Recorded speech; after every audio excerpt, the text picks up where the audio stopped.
Bapak Yahweh itu dahsyat dan luar biasa. Amin. Cancer selama 1 bulan itu bisa tidak bergerak, saudara. Ya, jadi kalau tadi kita simak kesaksian Ibu Nursia, ya begitu divonis ada cancer, ya.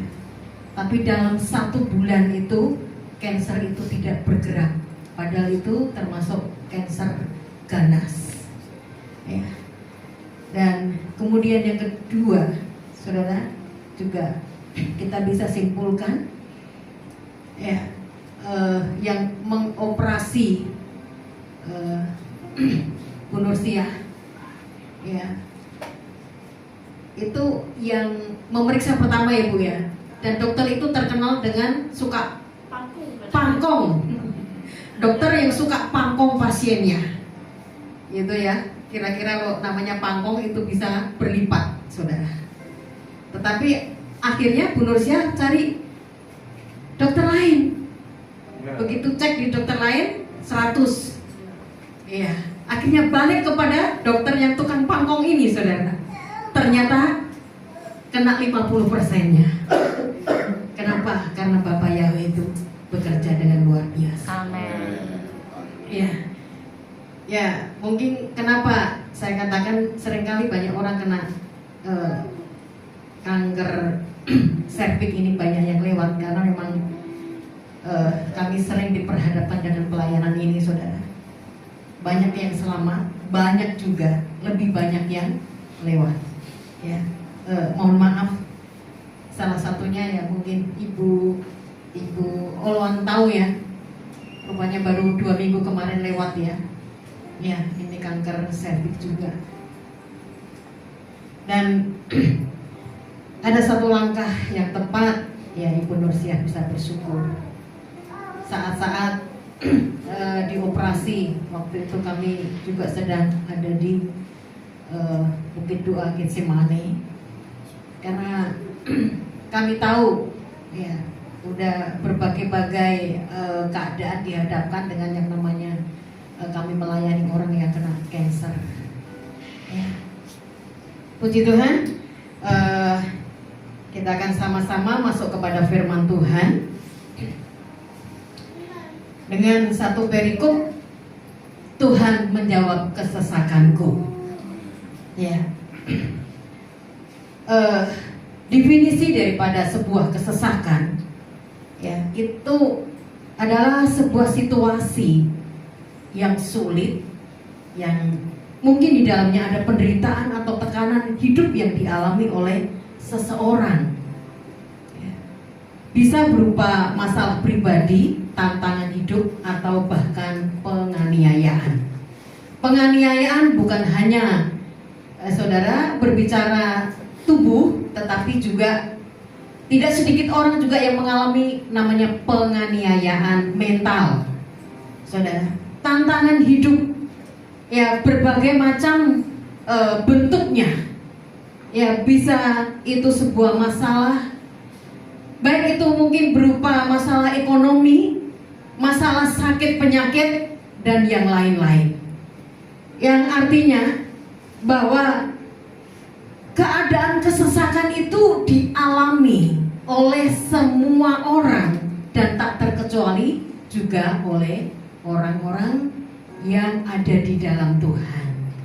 Maka firman Tuhan di dalam kitab Mazmur berkata, kemalanganku banyak, tetapi Tuhan meluputkannya. Amin.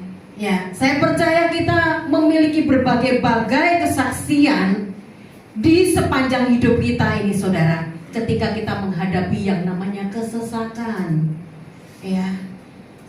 Ada suka, ada juga duka. Kadangkala keadaan-keadaan ini diizinkan oleh Tuhan untuk kita alami, karena sesungguhnya di tengah-tengah kesesakan itu Tuhan punya maksud, dan Tuhan ingin berbicara kepada kita.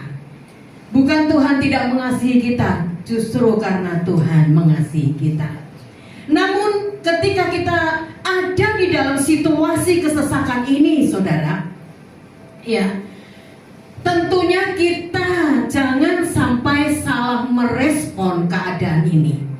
Karena ketika kita salah merespon, kita akan punya salah pandangan dan pengertian. Ya, ketika pengertian kita salah, kita bisa mengambil sebuah kesimpulan, tindakan yang salah dan lain sebagainya. Ya, mungkin kemarin ini gambar sudah sempat saya share di grup gereja ya, boleh coba ditampilkan. Nah, ini adalah gambar yang besar, kelihatan batu. Yang kecil dulu sebenarnya ya, bisa ya. Yang seperti kalau saudara ambil kesimpulan, gambar itu seperti orang ini ya, seperti orang apa namanya berdoa. Baca buku.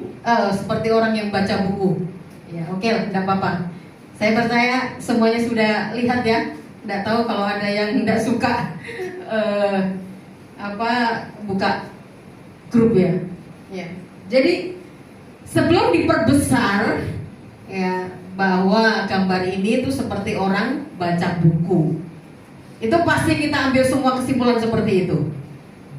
Ya, nanti bisa dilihat kembali di dalam grup ya. Tetapi setelah diperbesar, ternyata bukan orang. Ya, ternyata itu adalah sebuah rentetan batu. Wah, ini kan artinya sangat berlawanan ya saudara. Kita lihat sekilas sepertinya orang baca buku, tetapi ternyata setelah diperjelas itu adalah sebuah deretan batu. Ya, demikian juga di tengah-tengah kehidupan kita.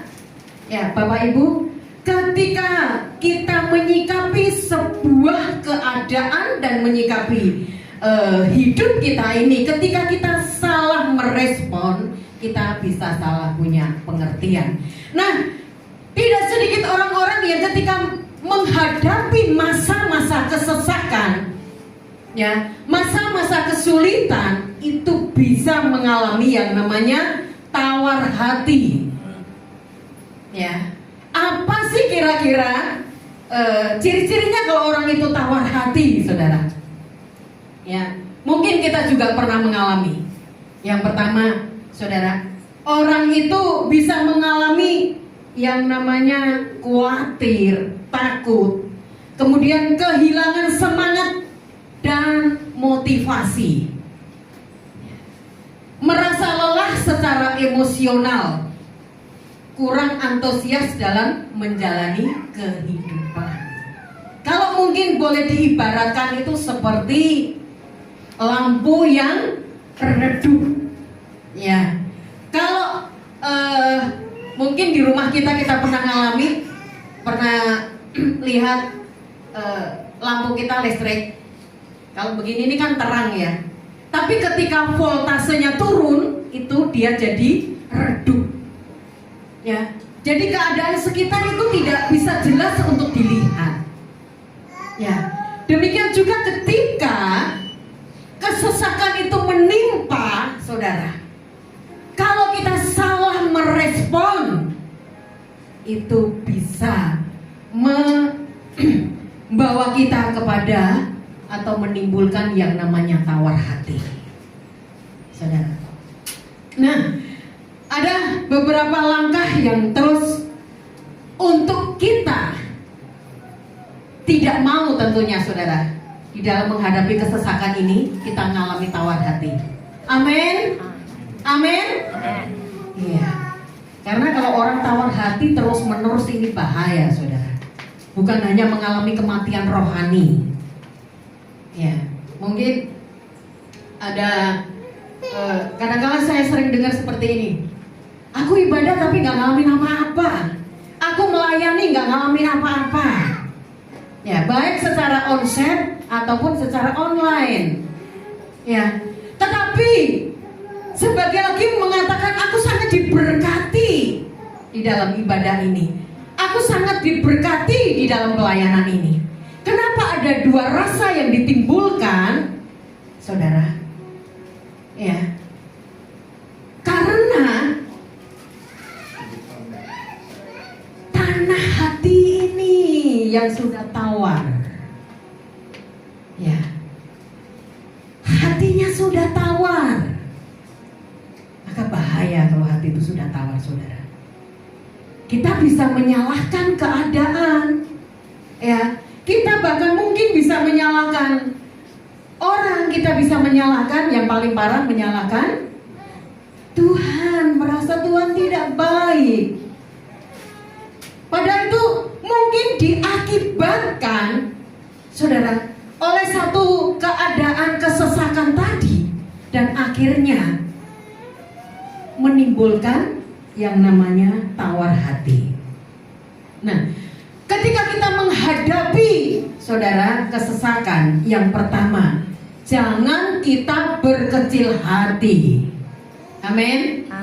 Jangan berkecil hati. Bentuknya apapun masalah itu yang sedang kita hadapi, baik itu masalah yang mungkin oleh karena kesalahan kita, oleh karena dosa yang kita lakukan, ataupun itu masalah yang ditimbulkan oleh keadaan, bahkan efek daripada masalah yang ditimbulkan oleh orang lain, saudara.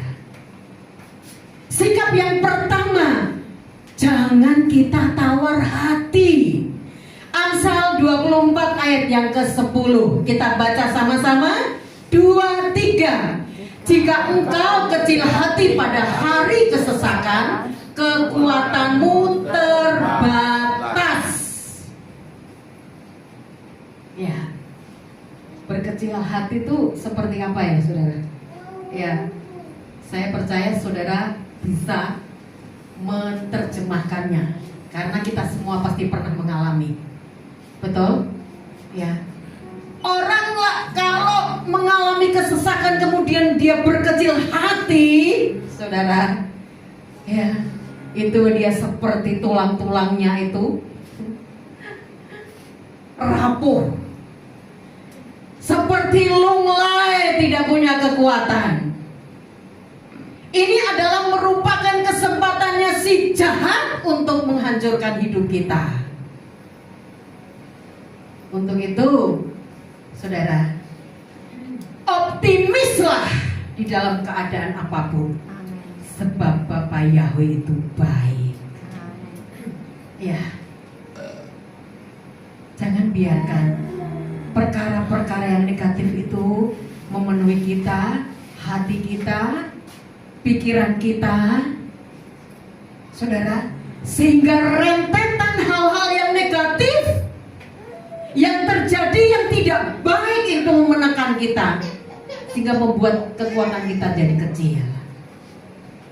Ya, tapi biarlah kita tetap optimis, tetap semangat. Amen. Bahwa Tuhan itu baik. Amen. Dan kita sanggup melewati segala kesesakan. Amen. Bersama dengan Tuhan. Haleluya. Ya, saya tidak banyak terangkan lagi. Ya, mungkin nanti saudara bisa baca di dalam 1 Korintus 4 ayat 1. Ya, di sana Rasul Paulus ketika menghadapi saudara kesesakan, dia sadar akan kemurahan Tuhan. Ayat yang ke-7, saudara, dia mengalami kekuatan Tuhan, maka dia tidak berkecil hati. Kemudian yang kedua, ketika kita mengalami kesesakan, saudara, 2 Korintus 6 ayat yang ke-12. Kita baca lagi secara bersama-sama. 2, 3. Sebaliknya dalam segala sesuatu kami menyatakan diri kami sebagai pelayan Elohim, dalam ketabahan penuh, dalam kesukaran, dalam kesesakan, dalam kesulitan. Saudara, dalam kesukaran, dalam kesesakan, dalam kesulitan, yang Rasul Paulus lakukan, dia tetap tabah. Amin. Amen. Dia tetap tabah, dia tetap kuat. Jadi dia tidak menyerah oleh karena kesulitan itu, oleh karena kesukaran itu. Tetapi dia tetap kuat, dia tetap tabah. Nah, ini yang harus menjadi bagian di dalam hidup kita sekarang. Ya, ketika kita bisa bersyukur dengan setiap keadaan yang ada, saya percaya kita tetap bisa tambah. Ya. Pujian ini bagus sekali loh kalau kita sering nyanyikan, saudara. Betapa ku mencintai segala yang telah terjadi, jalani hidup ini, ya, dan seterusnya. Artinya apa? Bersyukur dalam setiap keadaan yang terjadi. Amin. Ya. Kemudian yang ketiga, 2 Korintus 12 ayat yang ke-10. Mari baca lagi sama-sama, 2-3. Sebab itu aku senang dan rela berada di dalam kelemahan, dalam penghinaan, dalam kesesakan, dalam penganiayaan, dan dalam kesulitan demi Kristus. Sebab ketika aku lemah, maka aku menjadi kuat. Yang ketiga, saudara, sikap apa yang harus kita miliki? Yaitu sikap bertahan. Jangan sampai kita keluar daripada kehendaknya Tuhan. Jangan sampai kita keluar dari jalannya Tuhan.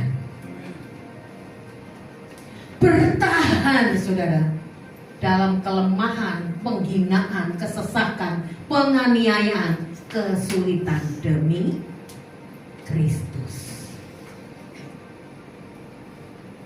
Kalau mungkin kita katakan, aku kan sudah berdosa, aku kan sudah salah. Firman Tuhan berkata, jika seseorang mengaku dosanya dengan mulutnya, saudara, Dia Bapa yang setia dan adil, Dia mengampuni kita. Amin.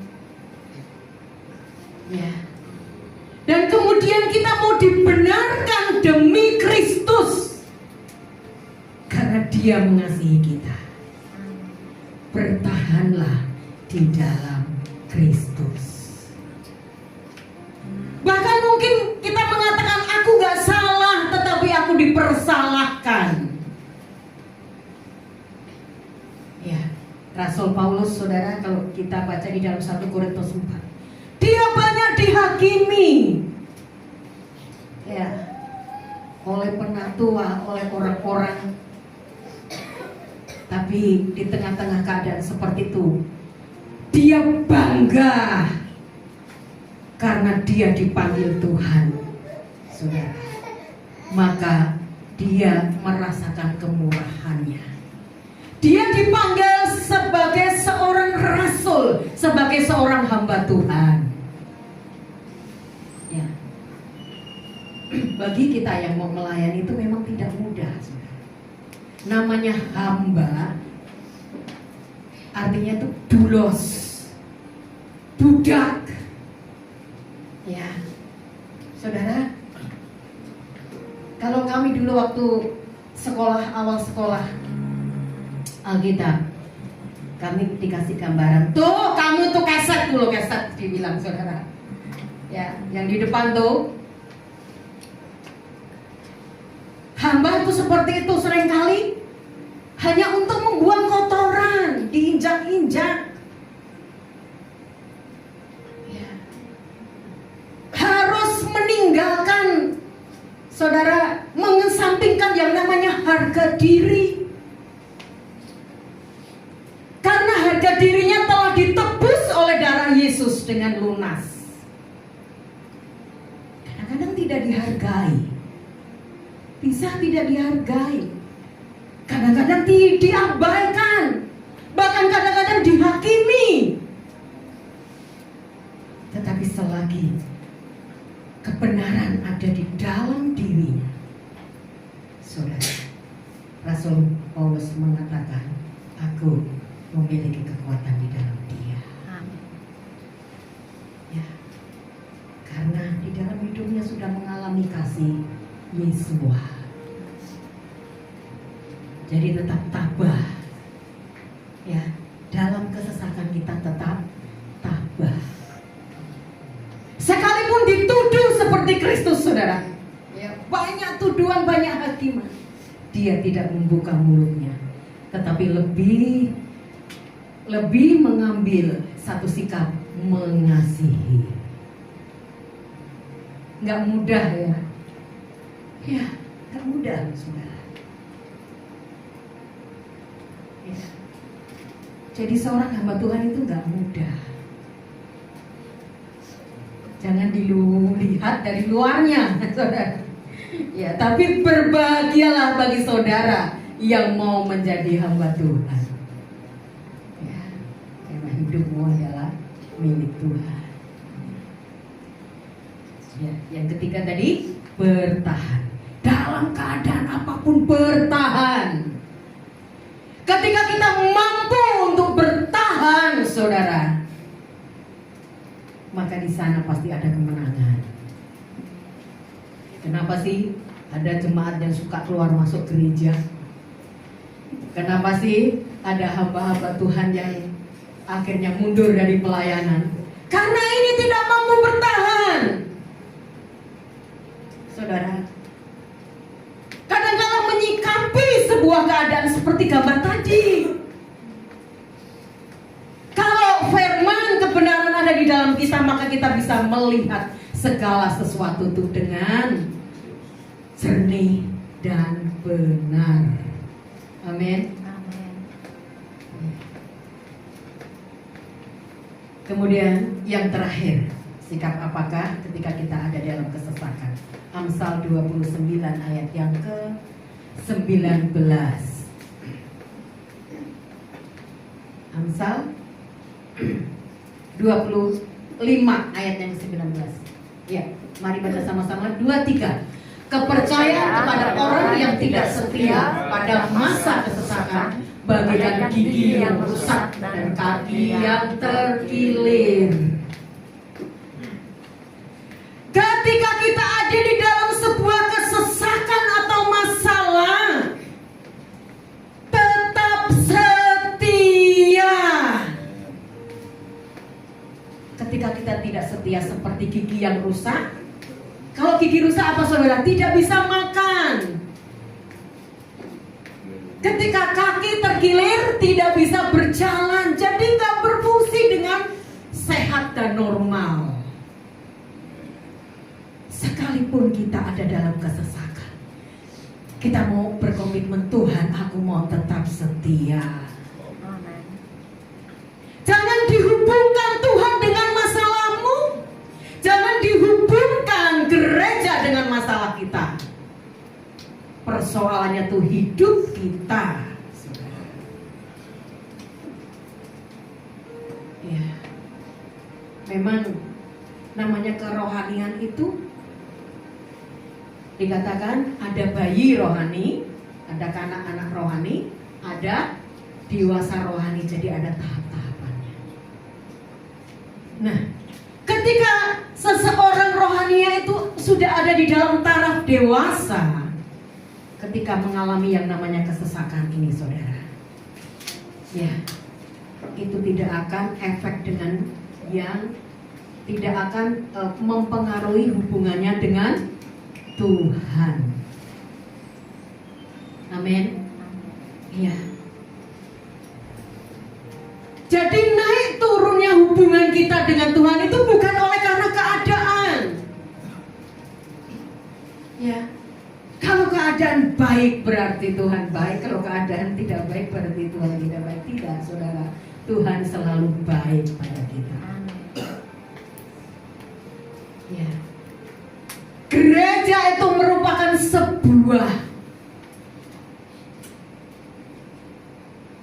bengkel. Pak Alio, ada mobil yang bagus normal tiba-tiba datang ke bengkel Bapak? Nggak ada. Ya, tadi Bu Nursiah bilang, kalau kita ada di gereja ini, bukan kita yang memilih, tetapi Tuhan yang memilih. Amin. Betul, saudara. Kalau kami sampai detik ini masih bertahan di pelayanan ini, karena Bapak Yahweh yang memilih, bukan kami yang memilih. Ya. Gereja itu merupakan sebuah bengkel untuk memperbaiki setiap kita. Saya tidak mengatakan saudara saja, tetapi bagi kami setiap hamba Tuhan pun terus diperbaiki. Amin. Amin. Iya. Di dalam kitab Timotius juga di sana dikatakan bahwa firman Tuhan itu, saudara, juga untuk memperbaiki kita. Mazmur 119 ayat yang ke-143. Ya, kita baca sama-sama. 2, 3. Kesesakan dan kesedihan telah menimpa aku, namun perintah-perintahmu itu adalah kesukaanku. Perintah-perintah Tuhan, firman Tuhan itu menjadi kesukaan kita, saudara. Bukan hanya perintah-perintah Tuhan yang baik-baik saja dan mudah dilakukan, tetapi juga perintah-perintah Tuhan yang itu kita menganggap itu keras dan berat untuk kita lakukan. Firman itu menjadi kesukaan kita, karena firman itu yang memperbaiki kita, saudara. Pak Aliong tidak mungkin bisa memperbaiki mobil tanpa ada alat. Betul, Pak Aliong? Ya. Hamba Tuhan juga tidak bisa memperbaiki orang, saudara. Yang memperbaiki itu adalah firman Tuhan. Hamba Tuhan itu sebagai montirnya.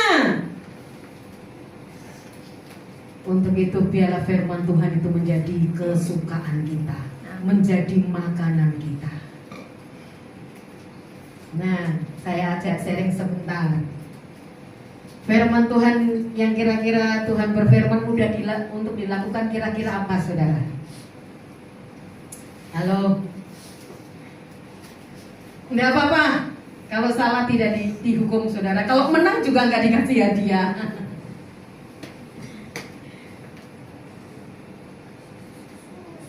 Kitab suci itu merupakan firman Tuhan. Amin.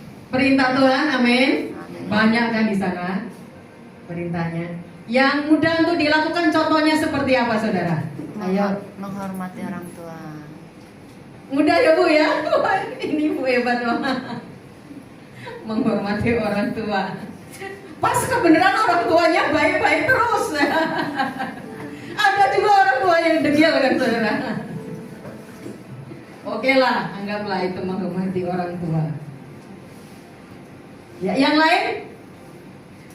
Firman Tuhan yang mudah untuk dilakukan. Memberi, betul saudara? Ya. Kalau memberi itu mudah nggak untuk dilakukan? Persepuluhan itu mudah nggak untuk dilakukan? Udah. Iya. Yang kita sudah mempraktekkan pasti kita katakan mudah. Tapi ketika kita belum mempraktekkan pasti kita katakan sulit. Betul? Iya. Nah, oke, ini yang mudah kita sudah bahas. Sekarang kasih contoh yang lain. Firman Tuhan yang sulit untuk kita lakukan. Contohnya apa, saudara? Mengampuni. Jadi, Bu Meli, kalau murid itu murid yang interaktif, bisa jadi juara. Ya. Ayo, betul saudara, firman Tuhan yang keras atau yang sulit, yang tidak mudah dilakukan itu salah satunya adalah mengampuni. Siapa yang setuju coba? Amin. Woi, hebat yang lain pokoknya hebat semua.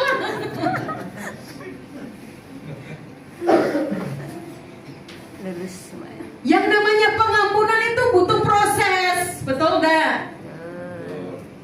Tetapi kita harus mengampuni. mengampuni, harus mengampuni. Amin. Walaupun itu butuh proses. Masih sakit terus Tuhan, alirkan kasih-Mu. Masih benci terus Tuhan, alirkan kasih-Mu dalam hidup. Ini nggak ada prinsip loh saudara, karena di firman Tuhan berkata jangan membalas kejahatan dengan ketika engkau disinggung orang, jangan balas Wih. Enggak menyinggung mulut kami, enggak, hanya di medsos kok. Sami mawon, kan gitu saudara. Iya, memang nggak mudah, tapi kita harus terus belajar. Kalau kasih Tuhan itu tinggal di dalam kita, saudara, pasti kita dimampukan untuk melakukan firman sekalipun itu berat. Amin.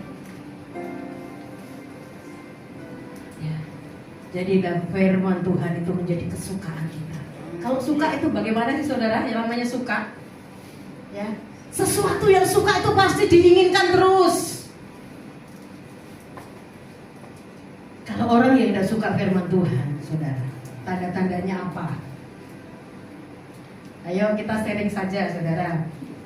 Orang yang tidak suka diajar firman Tuhan itu tanda-tandanya apa? Halo? Ya? Ois, tepuk tangan dulu buat jawaban Bu Murni. Ya, benar. Itu ciri-ciri yang begitu kelihatan. Saudara pernah ngambek sama Tuhan? Pernah.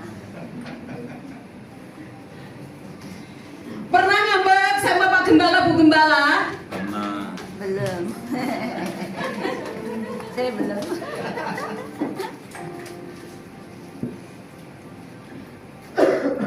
Ciri-ciri yang lain? Apalagi? Tadi ngambek. Yang kedua, ini loh orang kalau jadi begini loh saudara. Kita mungkin bisa bersaksi hebat, kita bisa memuji Tuhan itu hebat. Tetapi itu bukan ukuran bahwa kita itu pasti mencintai firman Tuhan. Amin.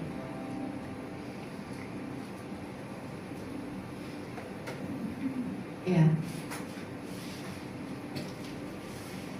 Firman Tuhan bukan hanya yang baik-baik saja yang kita lakukan, tetapi firman Tuhan yang kita anggap itu keras, saudara, itu juga menjadi bagian hidup kita. Ya.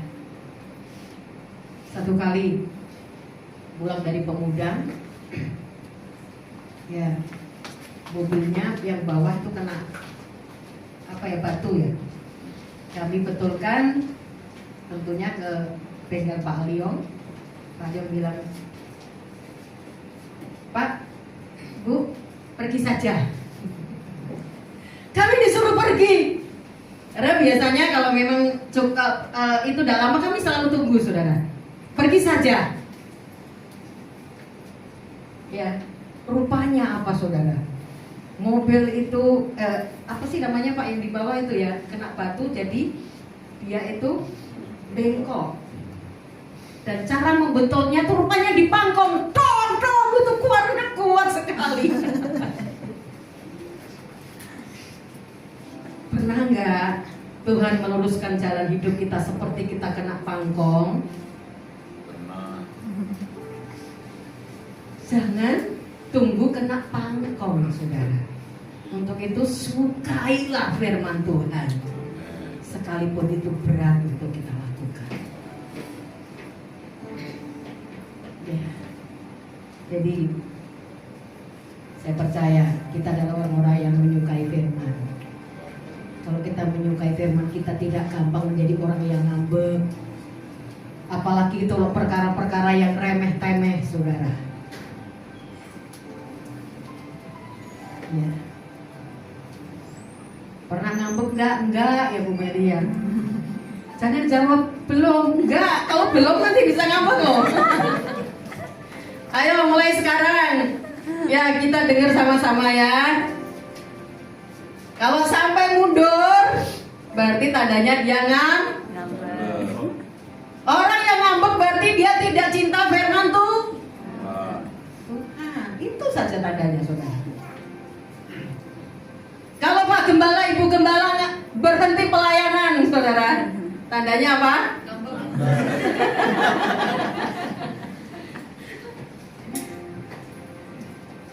Udahlah, pilih aja pelayanan di Jakarta yang enak. Tidak semudah itu. Ya.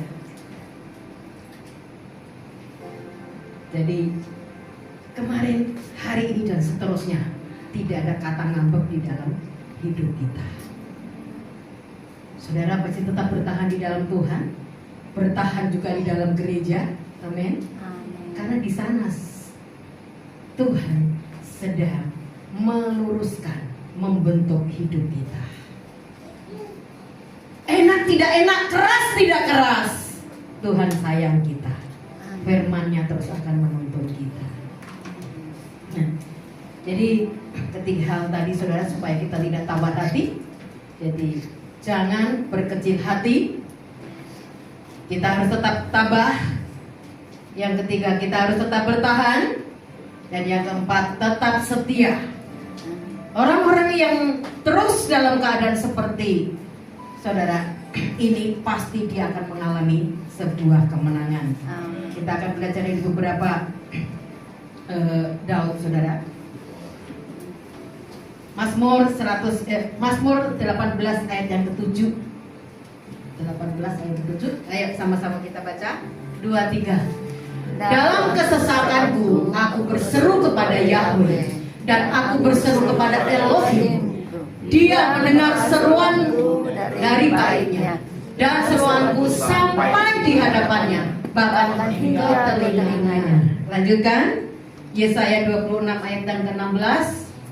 Ya Yahweh, saat ada dalam kesesakan mereka mencari Engkau, dan ketika hukumanmu menimpa mereka mencurahkan dalam doa. Ayat terakhir. Lalu mereka berseru kepada Yahweh dalam kesukaran, dan Dia mengeluarkan mereka dari kesesakan mereka. Amin. Saudara, jadi ketika kita diperhadapkan dan kita mengalami yang namanya kesesakan, apapun itu bentuknya, satu hal yang Tuhan inginkan, kita datang kepada Dia, kita berseru kepada Dia. Saudara, kita menjerit kepada Dia, Dia pasti mendengarkan dan menjawab kita. Amin. Bapa Yahweh memberkati kita.